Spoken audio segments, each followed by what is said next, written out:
శ్రీరామనవమి రోజున ఎక్కడ చూసినా ఆ దేవుడికి నైవేద్యంగా పానకం, వడపప్పు భక్తులు సమర్పిస్తూ ఉంటారు. ఎన్నో రకాల వంటకాలు ఉన్న ఈ రెండు పదార్థాలే ఆ శ్రీరాముల వారికి నైవేద్యంగా సమర్పించడం గల కారణం ఏమిటో ఈ భక్తులందరికీ తెలుసా? శ్రీరామనవమి దగ్గరికి వస్తోంది.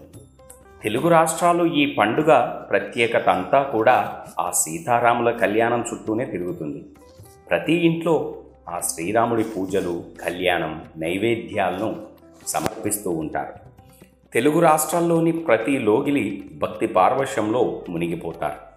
ఈ ప్రత్యేకమైన రోజున నైవేద్యంగా చల్లదనాన్ని అందించే పానకం, ఆరోగ్యానికి ఉపకరించే వడపప్పు తప్పనిసరిగా సిద్ధంగా భక్తులందరూ కూడా సేవిస్తూ ఉంటారు.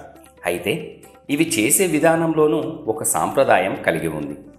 అద్భుతమైన ఆరోగ్య ప్రయోజనాలు చేకూర్చే ఈ నైవేద్యాలను ఆధునిక జీవన శైలిని అనుసరిస్తూ ఉన్న ఎలా తయారు చేసుకోవాలో మరవకూడదని ఈ శ్రీరామనవమి ప్రతి ఒక్క భక్తుడికి సూచిస్తుంది.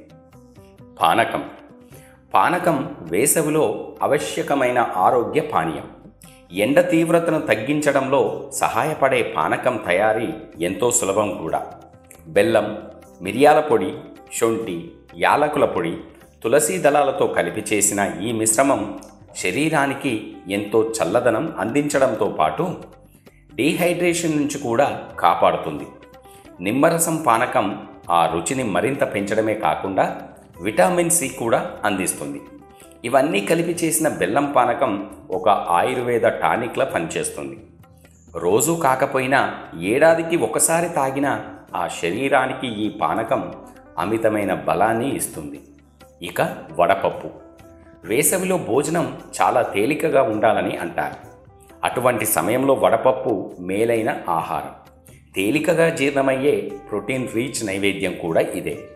నానబెట్టిన పెసరపప్పులో కొద్దిగా పచ్చిమిర్చి, ఉప్పు, కొబ్బరి తురుము, కొత్తిమీర వేస్తే చాలు అద్భుతమైన ప్రోటీన్ నైవేద్యం తయారవుతుంది. ఈ నైవేద్యాన్ని తీసుకుంటే జీర్ణ వ్యవస్థ మెరుగుపడుతుంది. మలబద్ధకం లాంటి సమస్యలు దూరమవుతాయి. వేసవిలో వేడి వల్ల వచ్చే నీరసం, అలసటను ఈ వడపప్పు తిని మరీ సమర్థంగా ఎదుర్కోవచ్చు. పానకం తాగడం, వడపప్పు తినడం అన్నీ ఒక్క పండుగ ఈ నైవేద్యాలే కాదు.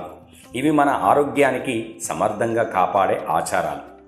మన శరీరానికి కావలసిన సహజ ఔషధంలా పనిచేసే ఈ రెండు పదార్థాలను ప్రతి ఒక్క భక్తుడిని ఎండల ఉపశమనం నుంచి పొందేందుకు కూడా ఈ వేసంకాలం ముగిసే వరకు రోజు కూడా ఈ నైవేద్యాన్ని, ఆ పానకాన్ని ప్రతి ఒక్క భక్తుడు తీసుకోవచ్చు. పానకం తయారీ విధానం.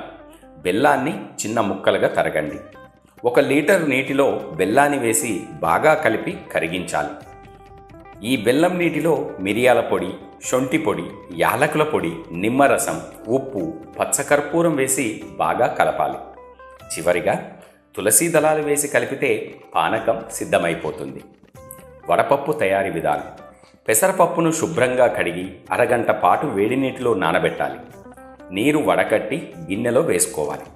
అందులో తరిగిన పచ్చిమిర్చి, ఉప్పు, కొబ్బరి తురుము, కొత్తిమీర వేసి బాగా కలిపితే వడపప్పు కూడా సిద్ధం. భక్తులందరూ కూడా ఈ శ్రీరామనవమి రోజున ఆ శ్రీరాముల వారికి నైవేద్యంగా సమర్పించిన పానకం, వడపప్పును తీసుకొని ఆ స్వామివారి ఆశీస్సులను మెండుగా పొందాలి. జై శ్రీరామ్.